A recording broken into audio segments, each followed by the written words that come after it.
Hey, hi. Thank you so much for joining another LeadSquared webinar.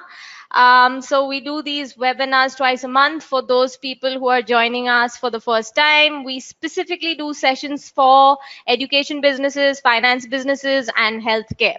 That's how we're going forward now. Earlier we used to do a lot of generic topics, so that's just a quick introduction about the LeadSquared webinars in case you are a first-time joiner, and of course a very warm welcome to you. Today we'll be talking about digital marketing in education. We'll be talking about how to attract, engage, and enroll more students with digital marketing.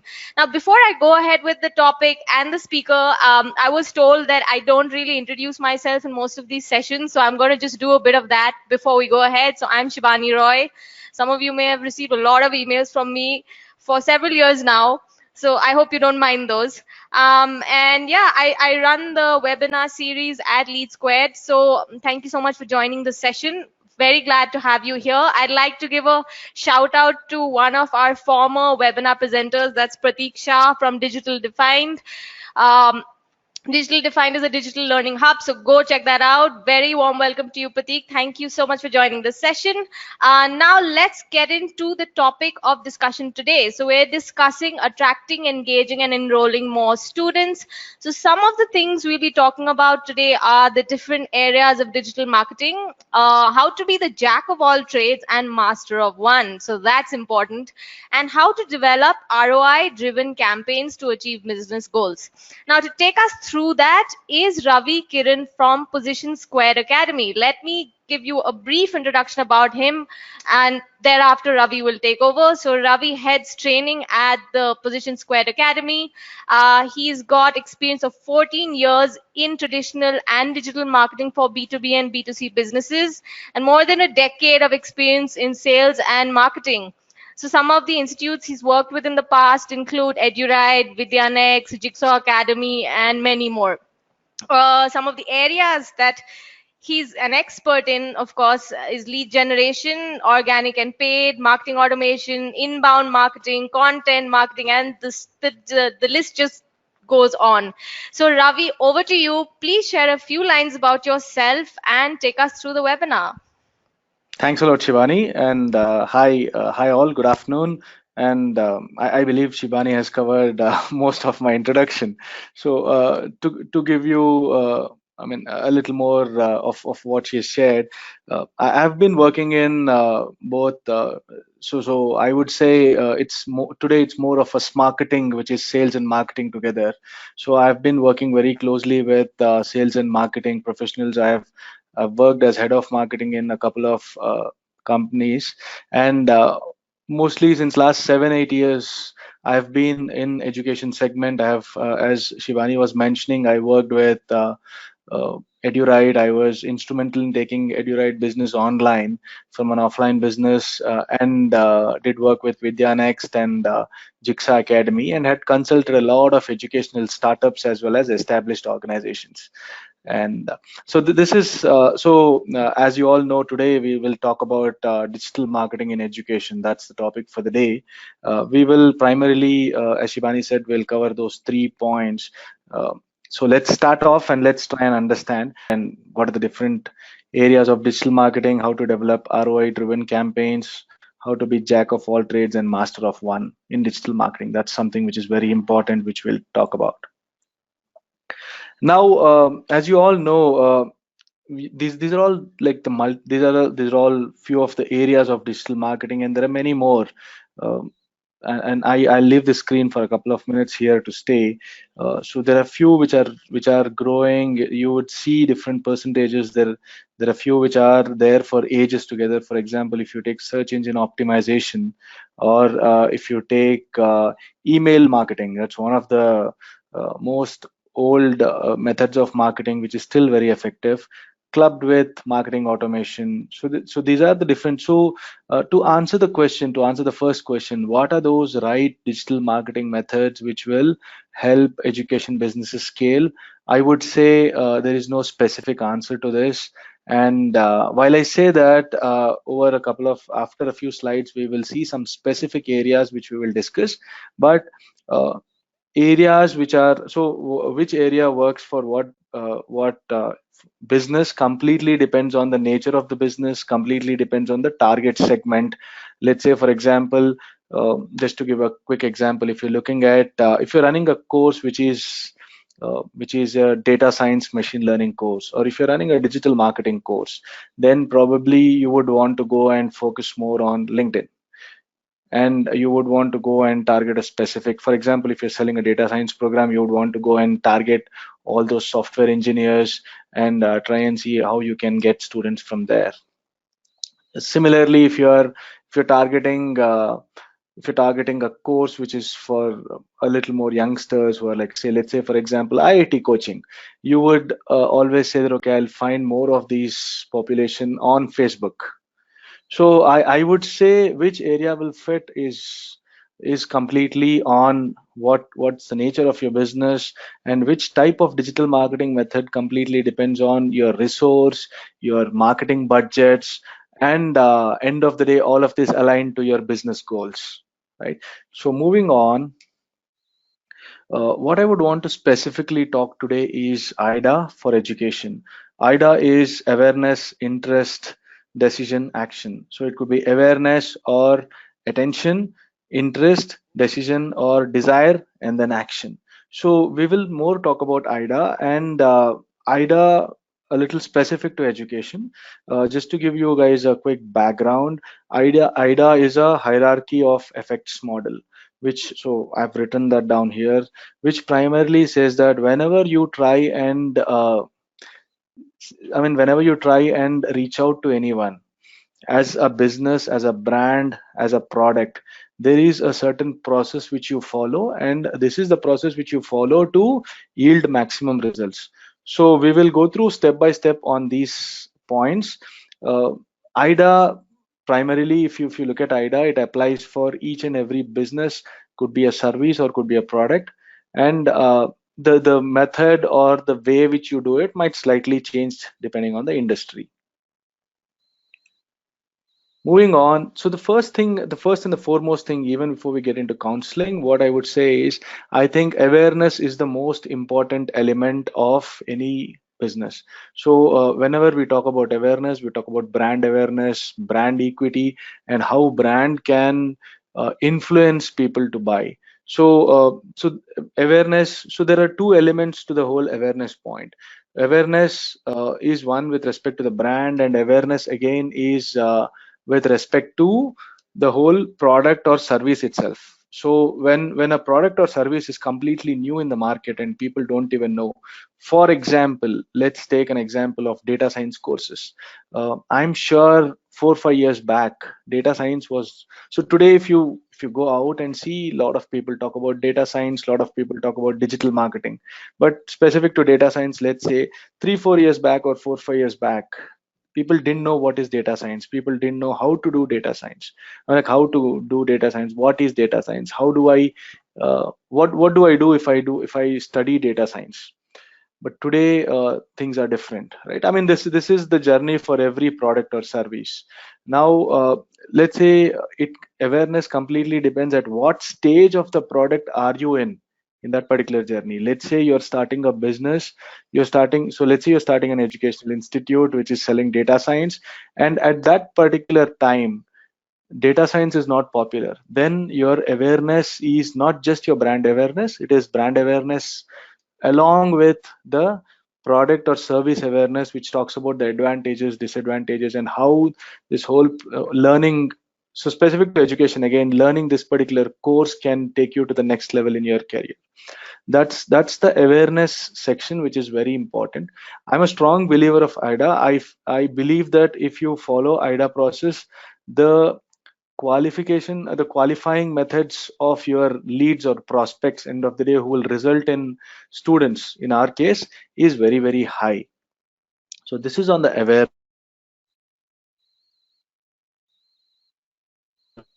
So this is what I believe, or what I have learned in last 7 8 years being in education segment, that education and service are always perceived from quality perspective rather than cost. I believe every one of you will agree with me on this. So what I always see that education should always, education or health, like let's say education is what we're talking about. Education is more on a pull factor.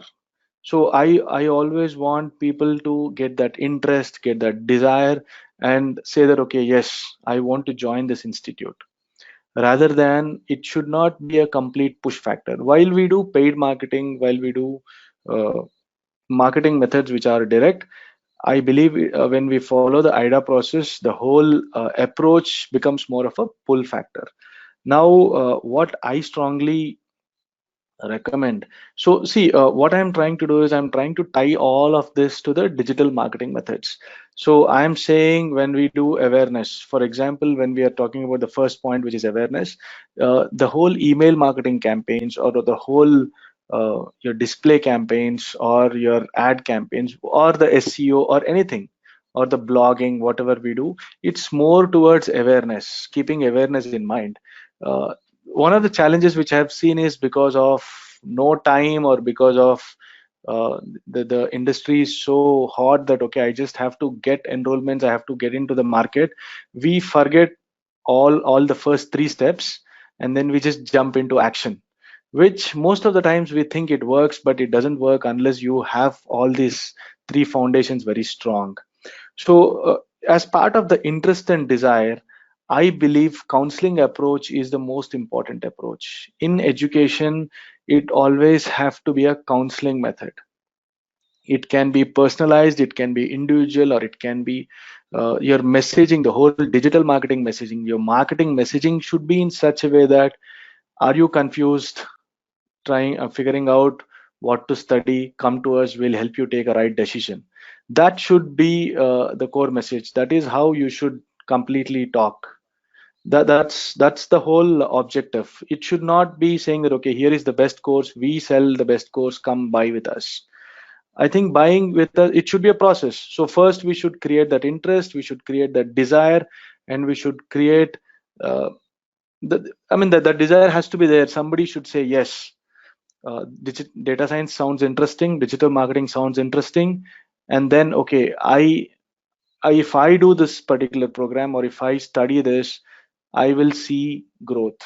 What I'm trying to say is, this might be a very little generic, but primarily if we take our digital marketing methods and if we start tying up with these objectives.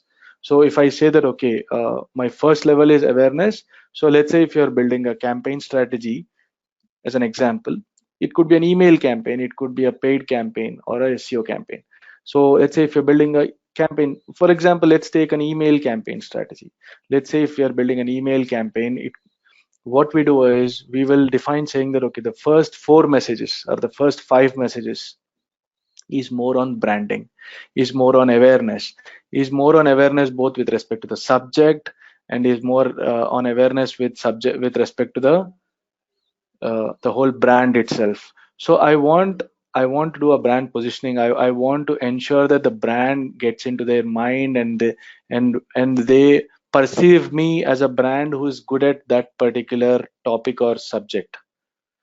And then I get into the counseling portion of it. I figure out. So there are a lot of tools today which will give you, for example, there are so many marketing automation tools. LeadSquared is one of them. There are quite a few other tools which will give you a lot of insights, which will give you a lot of, we can do scoring, we can do nurturing, and then we can figure out who is at what level. And then probably you personalize your messaging uh, based on the user level. So this is primarily on the interest and the desire part of the whole approach.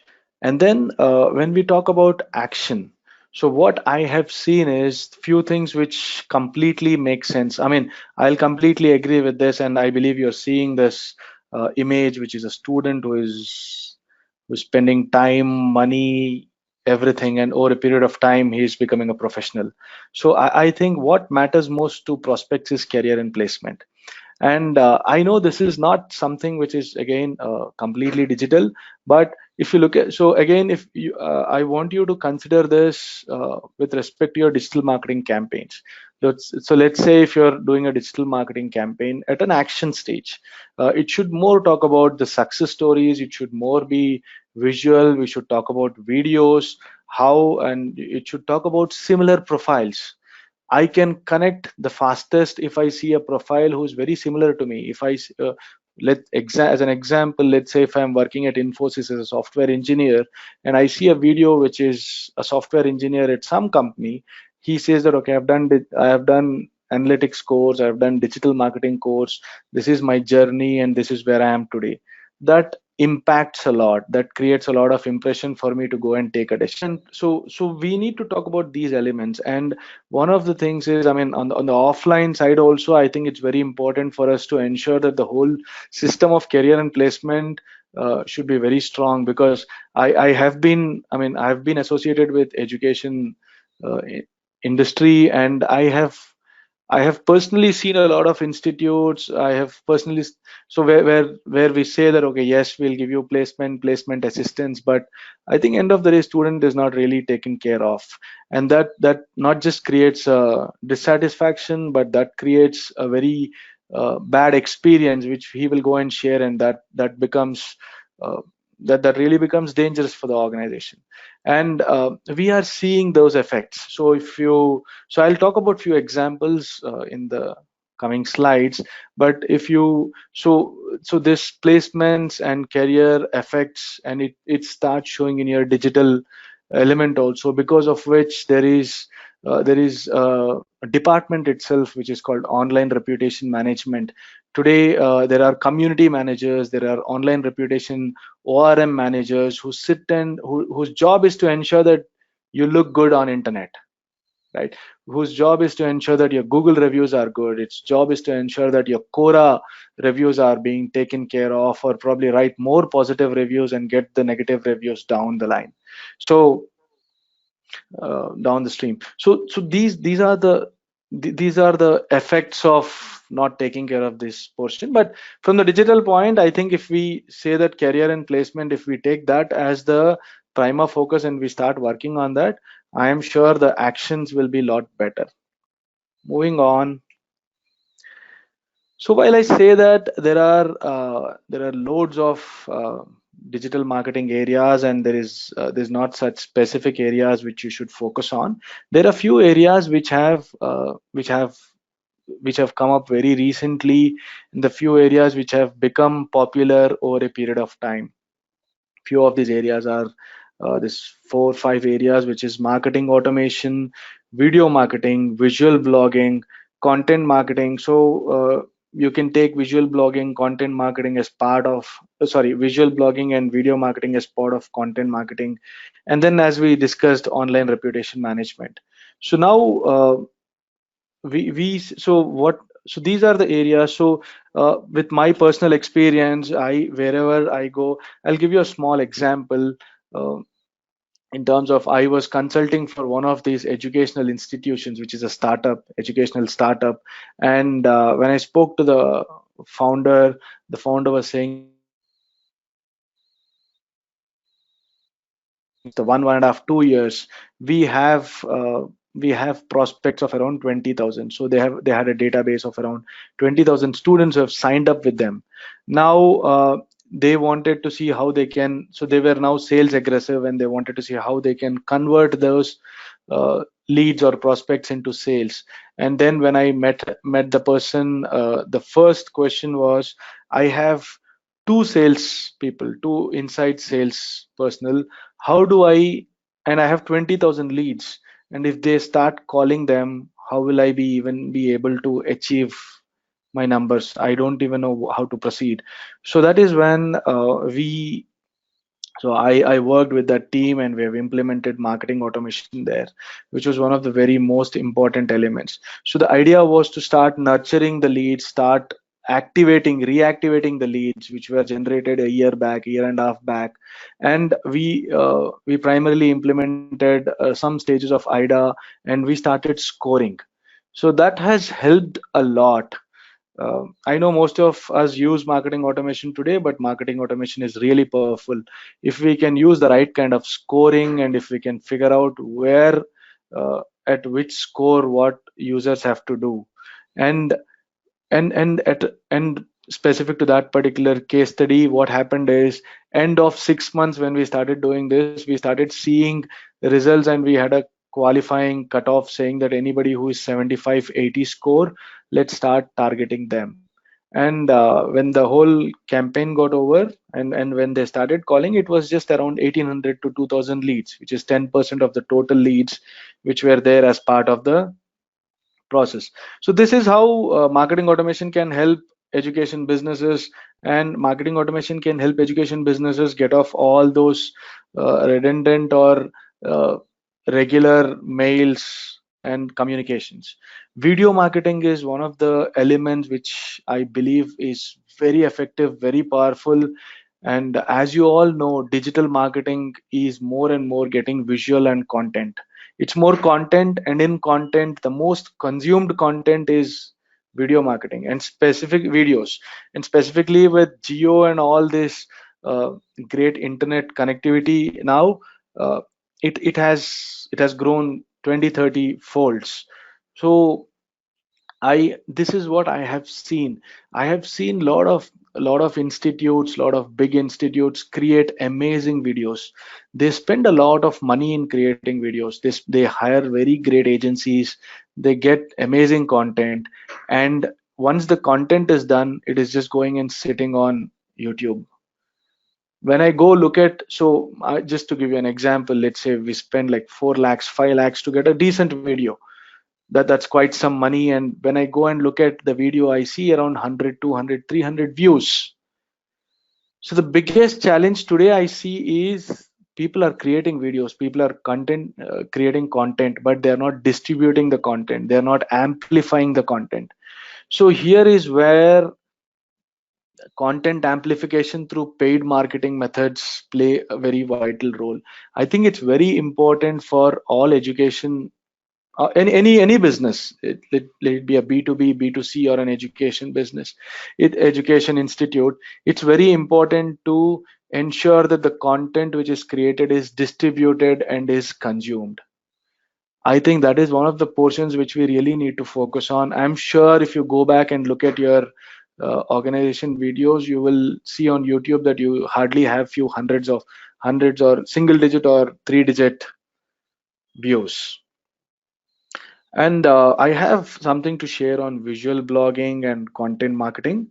Uh, so content marketing and online reputation. So visual blogging is one of the, so visual blogging is primarily, I am talking about a blogging which is a blog. So every day there are millions of blogs which are written by people in different industries. Now how do I stand out? I stand out by having content which is in different formats. The same content can come in different formats. I have an example to share in the coming slide. And content marketing, as I said, we make both text content, visual content. It has to be marketed properly, both through organic methods as well as through paid methods. And as we discussed, online reputation management, I'll show you in the coming slide. So here is a quick example of video marketing successes. I know, I'm sure you guys would have seen this Bonvita ad, and as well as Shah Rukh Khan, Byju's ad. Shah Rukh Khan, Byju's ad has different flavors, different ads. But what I see is Bonvita, which is a completely different product. It's not an education institute, but primarily, if you look at this particular video, it talks about different colors. I mean, like it's the single color. It's a black color which is there, and people come, they start asking for different. Why there are no other colors. And then they say, I want to talk to your manager. And that's when the kids come and say, okay, you know what, similar to you wanting multiple colors, we want multiple options, multiple choices. Don't push us to get into one segment. So I know this is not directly into education, but this kind of concepts are really catchy. In fact, if you know, this particular video got 8 million views, which is fantastic. I mean, 8 million views, I see it as a success, a video marketing, which is, and I'm sure this video would have gone a lot viral. Similarly, if you see Shah Rukh Khan, again, I know Shah Rukh Khan is a big brand out there. Byju's is a big brand, but the way they have done this whole videos are very geo-specific. They are trying to have videos one for, so for every state, I believe major target audience states, they're getting one videos done. So what I mean, just to talk on the just to close on the video part, what I would say is, I think it's not just important to create videos, because we all focus on videos, we know videos are important, everybody understands that, but it's very, very important to market the videos rightly, reach out to the right audience, use organic methods, use paid methods, you do use content amplification. It's important, but it has to reach to people. That, and videos can be used at different levels, and most of the times videos are used at awareness and the interest part in the whole ida process. Moving on. Okay, 1 second, guys. Yeah. So here are quick references. I believe you will be able to see this. So Moz is a website which is a very popular website, and Rand Fishkin is one of the great guys in SEO. So if you look at this particular blog, so he does this whiteboard Fridays, which is, and this is a perfect example of a visual blog. If you look at this blog, he has text, and if you go down, there is a video, and there is a particular video, and after that you have you so what he has done is he has taken that video, he has split that video into multiple images. If you see, I'm just scrolling down, this is the one, and he has the video transcription. So they use a software, which they mention at the bottom, but they completely get that video into text format. And now again, there are certain pieces. Give me 1 second. There's a very lengthy video. Yeah. So if you see the very specific snippets of images, which he has picked up very small images, and what they do is most of the times they use podcast also. Getting back to the presentation, yeah. So they use podcasts. So what happens with this is it really becomes a lot more meaningful to the end user. If he is wanting to watch a video, he watches a video, or if he is wanting to um, go through the whole read the whole content, he can. And the most important thing is, when we take this approach, it's a lot more SEO friendly approach, it's a lot more different than other businesses. That's on the video blogging part. And the online reputation management, as you all know, today online reputation management has become one of the most important elements for a brand to ensure that it's considered as a good brand. So while I say that, I've just taken an example of Position2, our own Google reviews, and here is what it is, and this is the very, very most important element, and this plays a very important role in education institutes. I have, I mean, not taking any names. I have gone through multiple. So when we start browsing, when we start looking at Google reviews for multiple institutes, you see a lot of comments, because this is something which people can just go and write, and this is something which business owners or the digital marketing guys cannot remove. We don't have control on this, but this plays a very significant role. In my past experiences, I have seen people looking at the reviews and taking a decision on, should I join an institute or should I not join an institute. So I mean, I believe everybody knows the answer. The first thing is not to get a bad review, but it's not always good to have all good reviews. People might think it is not genuine. So it's very important to have a mix of them, and mostly they all should be user generated. All of them should be user generated. They should be genuine reviews, and it gets built over a period of time. So this is important. And other things, other areas which people really focus or people are searching today is like Quora reference. People go on, students go on Quora, prospects go on Quora, they type a question: is it worth joining this institute? And there is a Quora answer there. Somebody has already written a Quora.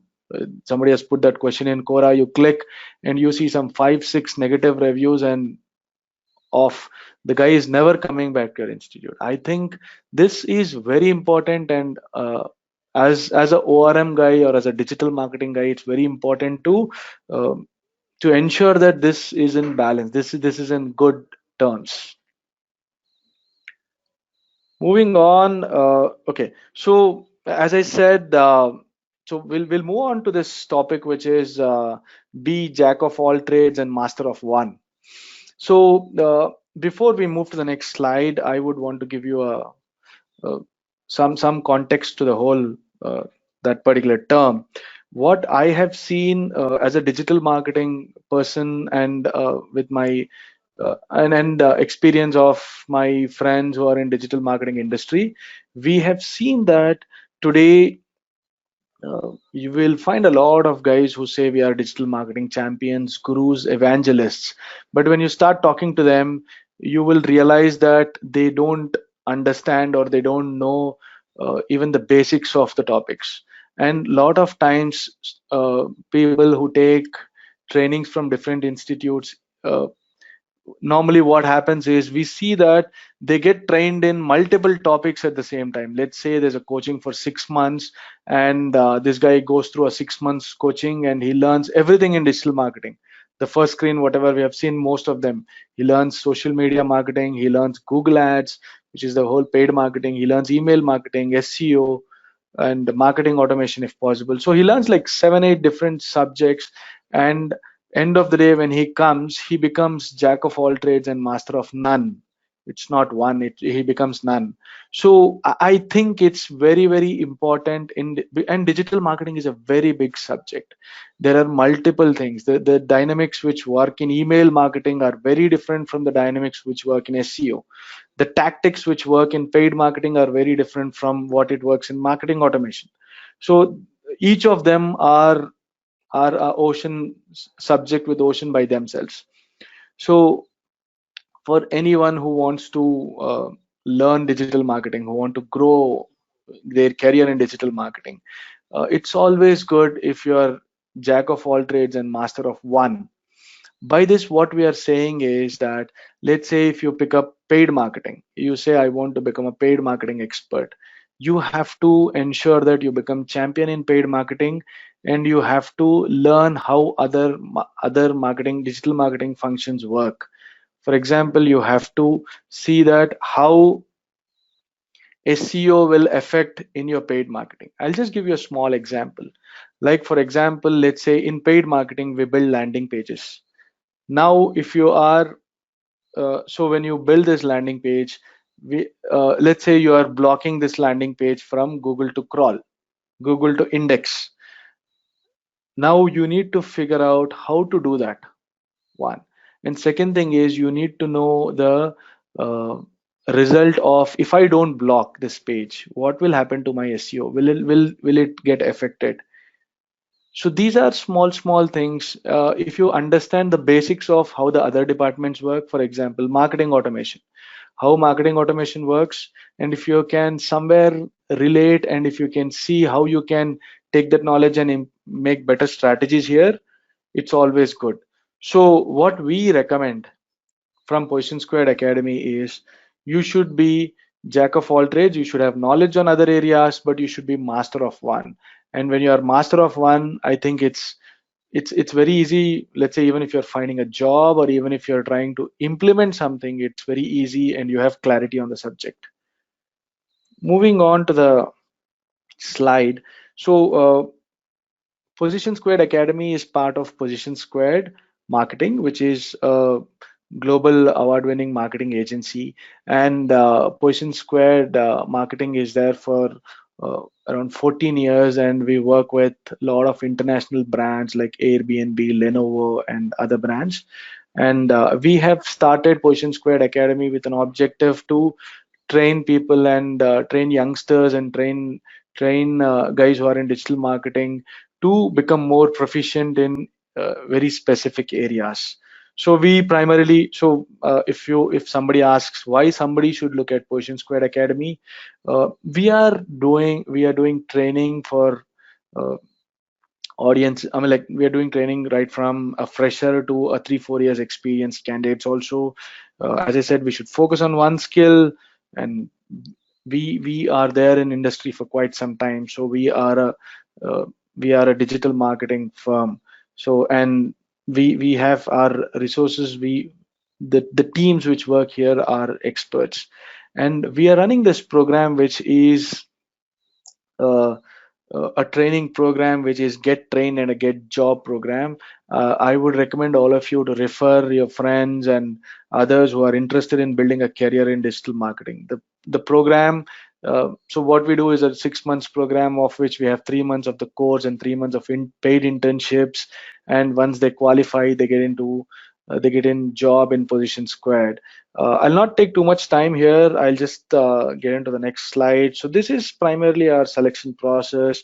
We do counselings, assessments, and then admission happens. Then there's a training, and then there's a internship, and then once they clear the assessments and all, they get placed at Position2.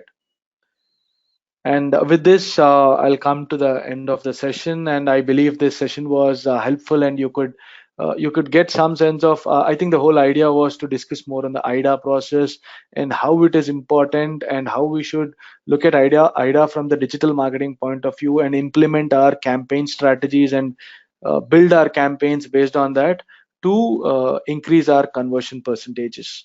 And if you guys want to reach out to us, discuss more, and figure out stuff, you can always call me. I'm Ravi Kiran, and this is my number: 9916013987. Training@position2.com, position2academy.com. That's it. Thanks a lot, Shivani. I'm done with my presentation. Yeah. Thank you so much, Ravi. So let's dive into questions straight away. So I'm starting with Shahroze's question, and forgive me if I have mispronounced your name. So he says, he's asking rather, he says, how to make my emails stand out and get prospects to respond. Okay. So yeah, the first thing is, see, when we do an email campaign again, I mean, I'm emphasizing on this IDA thing again and again, but I think that's very important. It's very important to figure out the goal of that particular email, or that email as a part of series of emails, if they are linked. So to figure out at what stage my email is. Second is, just to talk more on the email part, it's very important to figure out at what time your audience respond more.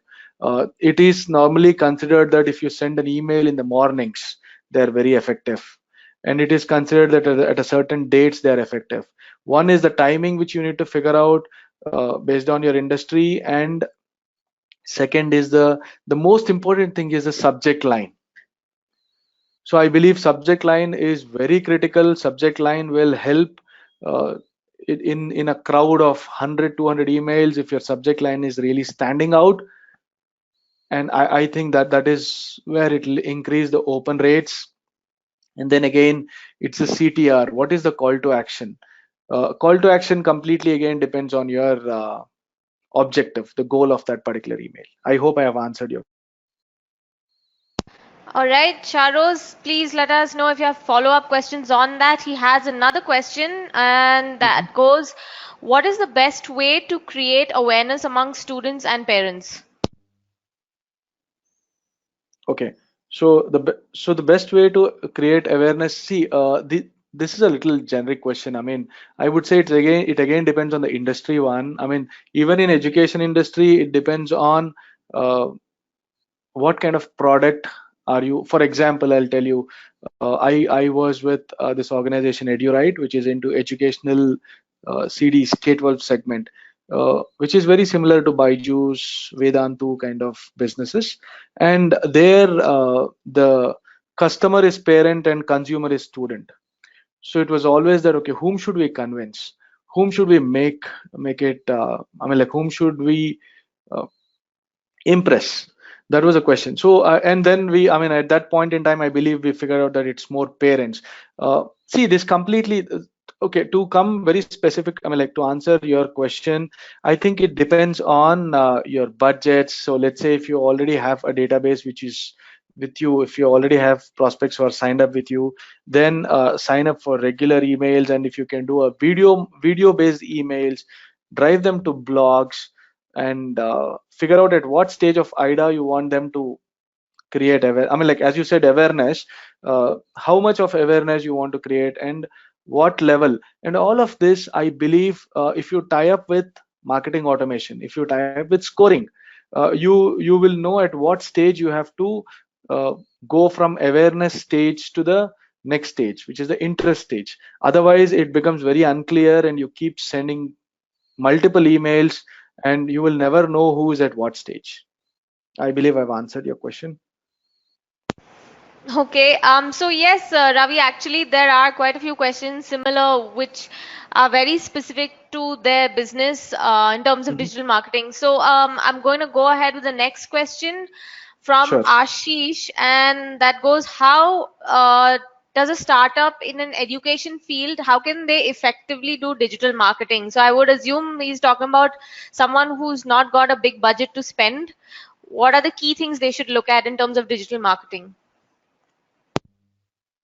Okay. So see, digital marketing is a very tricky thing when it comes to startups. And again, as I said, I mean, like the paid marketing, at least if you take, is directly proportional to your budgets. So the deeper your pockets, the bigger your paid marketing campaigns. So now, if you're looking at a startup which is a bootstrapped startup and trying to uh, build of their own, I would say generating content from the idea level, saying that okay, if I have to create interest, how can I create a video which can talk about subject? It need not be a very high-end HD version videos, but if they are of decent quality and if they can actually share a message which can uh, help user take a decision or move to the next levels, I think that should be good. You should more focus on that areas. And email marketing obviously is very effective, along with marketing automation, not just the email marketing part. If you club both of them and if you use, I believe that works fantastic. Awesome. Okay. So there are quite a few questions, so I'm just going to speed things up. Next Yeah. question is from Daham. Again, sorry if I mispronounced your name. So he says, what's the best platform to promote a non-profit university? And they are located in Saudi Arabia. And they want to promote in India or in Saudi Arabia. Daham, you'll need to answer that. Just let us know. Are you looking for to promote it in India or in Saudi Arabia? Just let us know. In the meantime, I'm just going to quickly move on to the next one from Sachin. So he says, how to promote hairdressing, beauty, makeup academy through digital marketing. Okay. So, see again, I think the answer to most of these questions again remains at so if you look at the whole digital marketing itself, the whole digital marketing today is revolving more towards content. It is so even if you take the uh, to give you a one answer kind of to most of the questions, it's like the whole digital marketing is split into two parts primarily. One is your organic marketing part and the paid marketing part. Now the organic marketing part is where we work on SEO, uh, we work on all those organic methods through which we promote our content on social media and other places. And again, the paid is all Google Ads, Facebook, YouTube, Twitter, all of these things. Email marketing, which is a paid part. So now I think the answer to most of these questions are content which is very specific to that particular education institute, content, and at the level at which what you want to create for I mean again the IDA model there, and reaching out based on your budget. So if you are an organization who are bootstrapped, I think the organic methods to start with a small budget. Let's say for example, if I have to split this whole thing, I would say 80% organic and 20% of paid is the whole of your marketing budget. That's what you should look at if you're a bootstrapped organization. But on the other side, if you're an established organization, you have enough funds to amplify, then I think it is 80% paid and 20% organic, and slowly do a flip of it over a period of time. So your digital marketing strategies also change. Your budget towards different areas of digital marketing changes as you progress in digital marketing, as you start seeing success. SEO might not give you results today, but after a couple of years, SEO will give you the same lead at 1/10 cost of a paid marketing program. So you might want to spend more on SEOs, more time, effort, resource, everything on SEO, and start reducing the paid spends. Yeah. All right. So Daham responded and he said globally, but I think Daham, you can pick up tips from the previous answer. Ravi? Yeah, yeah. All right. Yeah. Hmm. Go ahead. So he said globally, and his basic thing is non-profit university. So if there's anything different that might work for them. Okay. So when you say non-pro, I mean, see this needs a lot of some more inputs. Like non-profit university doesn't charge anything, or how is it? I mean, like what is their Oh, I think yeah. okay, Daham, please share more details, or you can just write to Ravi maybe, and then Ravi can give you a more detailed answer via email, or his contact details are Yeah, there, yeah. so you can reach out to him directly. Perfect. I think this needs a little more discussion and understanding. So you can reach out to me, and then we can. I mean, I can help you out with that. All right. Moving on to Prateek's question. He says, we sell affordable courses, margins are low. How to manage lower cost of acquisition from Google Ads? Okay. Uh, So I think okay, there are a few things which are important. As in, see if you look at the whole. Okay, so this is again something which needs a little more deeper understanding.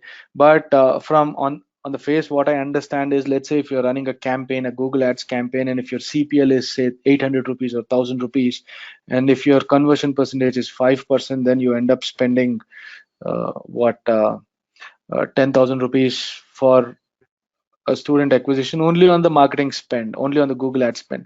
Now there are multiple things I think if we can again, these are the basics of Google ads, as in you build relevance to the whole context.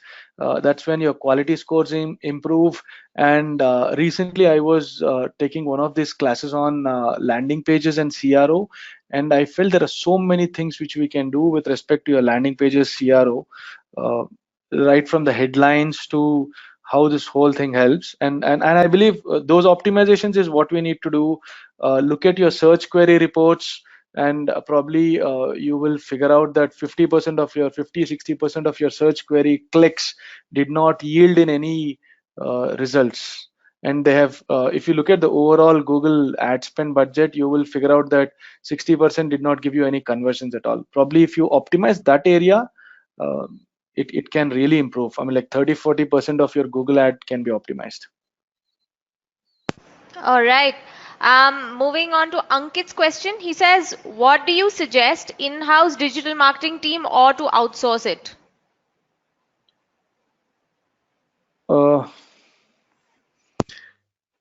Okay, so again, in-house digital marketing team or outsourcing, I would say again, see this completely again depends on your budgets. If you're very tight on budgets, it's always better.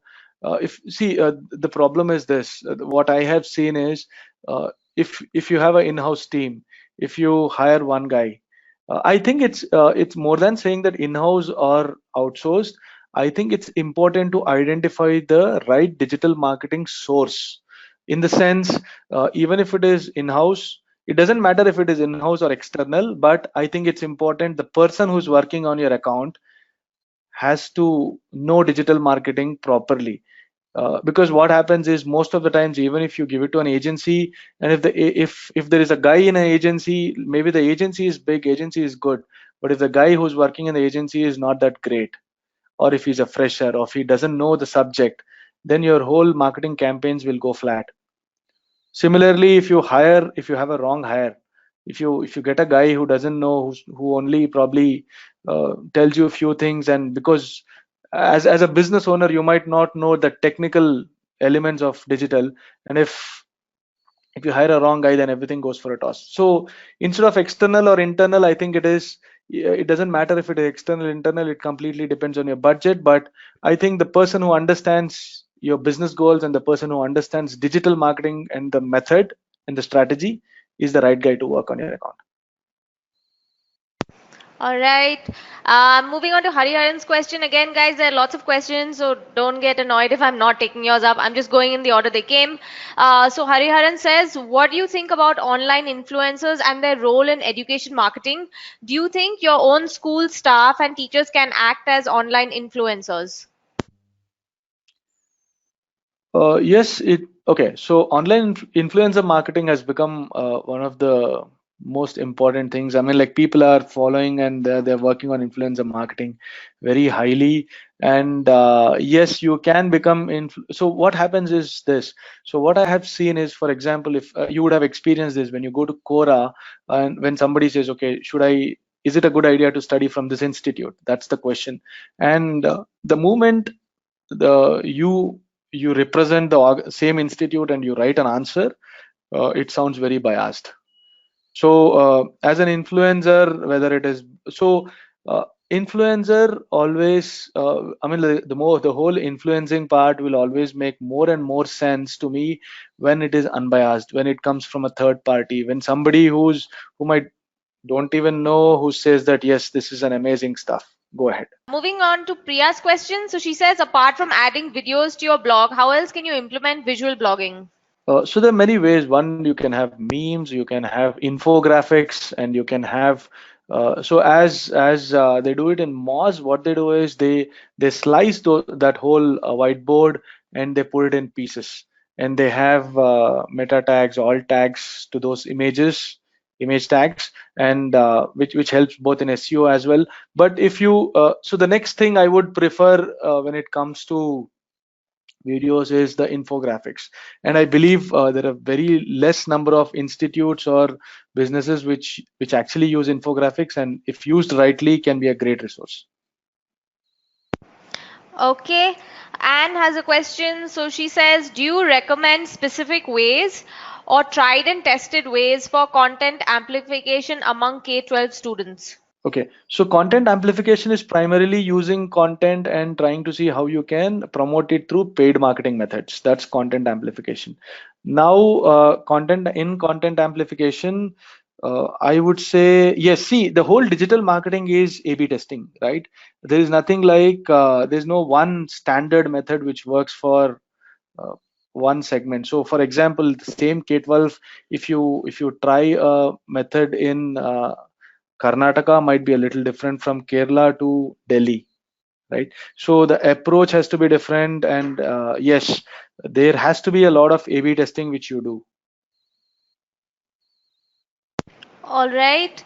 Now, next question from Ankit. He says, what are the best sources or places to find good resources for digital marketing? Okay, so I think, see, it again depends. I mean, this question is again on is it an experienced person or a fresher? So I think it's very important to one is I would always recommend saying that try and see if you can get resources who are specialized in one area rather than they were. So don't try to hire somebody who says that I know complete digital marketing. I know everything in digital. Rather hire somebody who's an email marketing expert, or hire somebody who's a Google or a paid marketing expert, or a social media marketing expert. And places could be looking at institutes which train people on specific skills. And yeah, I think the guys who have worked extensively in one area, if you go look in Naukri, LinkedIn and all, you will find people who are in PPC or paid marketing for last 5-6 years. These are the guys who have spent time only in paid marketing, and they'll be really good at that. Okay, I think Ravi, Ankit may have also implied about content, as in which are the best places to look for content on digital marketing. Oh, the content on digital marketing, there are a lot of this website. There's search engine journal, search engine land, all of this. What you can do is it's an exhaustive list. If you can write to us on training@position2.com, we'll be more than happy to share a list of resources. Perfect. There you go, Ankit. Next question by Priya. She says, is it necessary to have an SSL certificate to your school website? Yeah, it is. So in fact, if you see Google recently, since last 1-2 years, have it's not just the school website, but it's for everyone, every website. So Google shows that it's a trusted website, it's a non-trusted website. So having an SSL certificate, HTTPS, is very important. Okay, and we have come nearly to the end of our webinar. So there are about 2 or 3 questions which are of a similar nature. So Ravi, I'm just going to read out 3 and then you can decide how to go forward with it. Sure. So first question is from Om and he says, hi, we're educational products, how to increase conversion rate. And then he says, yeah, basically increase conversion rates and decrease cart abandons. I'm not sure what that is. The Yeah. next questions. Okay, please go ahead then. Okay, so to quickly answer your question, I think to increase your conversion rates, it's very important to have. So when you're saying card abandonment, it is, I'm assuming it is an e-commerce kind of education segment. Om just let us know. Yes, so he's saying they provide educational Yeah, products. So educational products. Yeah, they're selling like yeah, an e-commerce site, right? yeah, yeah. So I think it's very important to do a proper CRO on the whole steps. So if you, which is conversion rate optimization. For example, just to give you a quick example, let's say if the user is at the place where he's placing the order, is on the final checkout page. Now on the final checkout page, don't show an option which says continue shopping. This is just a small example. Have only one button which says checkout or buy now, where he goes to the payment gateway and finishes the process. So this is a little, so this is more subjective question, and it completely depends on situation to situation, looking at the whole, that whole process. When you look at the process, we can define more clearly. Yeah. All right. Last 2 questions, Ashish.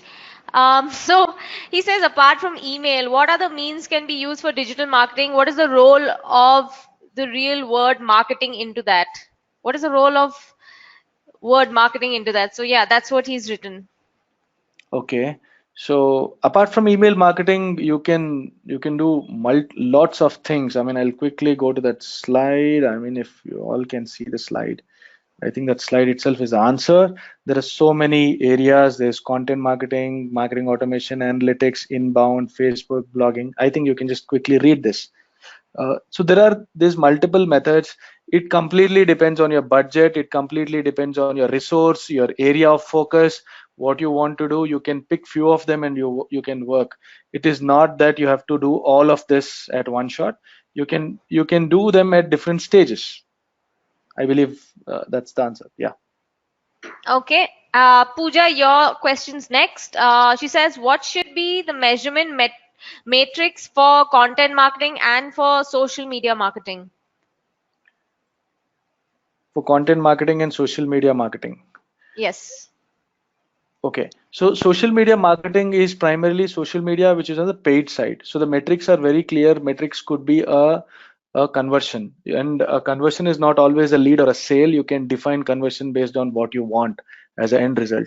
But on the content marketing, again, you can define metrics specific to that particular uh, stage of the IDA. For example, if you're writing a blog which is to create more awareness about your brand, maybe you can start looking at how do they share and how much of it is being shared, what is the consumption. If it's a video, you can see what percentage of the video of the total population is consuming. It completely depends on what asset it is. For example, if it's a video, the conversion, the metrics for video is very different from a blog, right? So for video, it is more of views and what time. Let's say if my video is for 1 minute, how many seconds are people watching, and at what portion of my video people are breaking. I mean, they're going away, the bounce rates and other things. And specific to blogs, how people are people scrolling. You put some heat maps and you check at what points they're clicking. Are they sharing, are they not sharing? These are the metrics. And again, the metrics are more specific to that specific goals. Yeah. All right, and the last question for the day, guys. I'm sorry we are out of time. You have Ravi's details there. If you have any further questions, please write to him. So, Muaz, it's your question. And he says, what is the best practice in digital marketing in higher education? And he wants you to give an example. So, best practice in digital marketing in higher education. Okay. Yeah, this is again, I mean, the thing is, these are again like very generic uh, questions, but I'm just trying to recollect a example. See, one of the things which I'll give you a small example. In one of the, my past experience has been, so digital marketing is always like you explore and you figure out what works, what doesn't work. And LinkedIn is one such area. LinkedIn marketing is one such area which is now specific to higher education. For example, if you're talking about data science, big data, digital marketing, or any courses where there are professionals who take up the courses. If you see, now we are more targeting on LinkedIn and the methods with which you uh, drive. For example, on LinkedIn, you can do campaigns which are very specific to form fill campaigns, sponsored content form fill campaigns. LinkedIn, so these kind of campaigns are very effective, and uh, identifying the right demographics and running the campaigns can be very successful for higher education. And to give you an example, I mean, like as an example, we have done this in our earlier engagements and have seen quite some success. All right, thank you so much. There were quite a few questions, an exhaustive list of questions, but we managed to answer all of them as of now. I am going to end the session because we are over time. A lot of people are thanking you, Ravi, for giving us your time Thanks a and lot, guys. expertise. Yeah, All right, please do connect with him. He's also available on LinkedIn, so go say hi. Thank you again, everyone, for joining the session, and thank you so much, Ravi, for taking the time to do this for us. thanks a lot, Shivani. Thanks, everyone. Have a good day. Perfect. Thank you, everyone. Have a good week. Bye bye.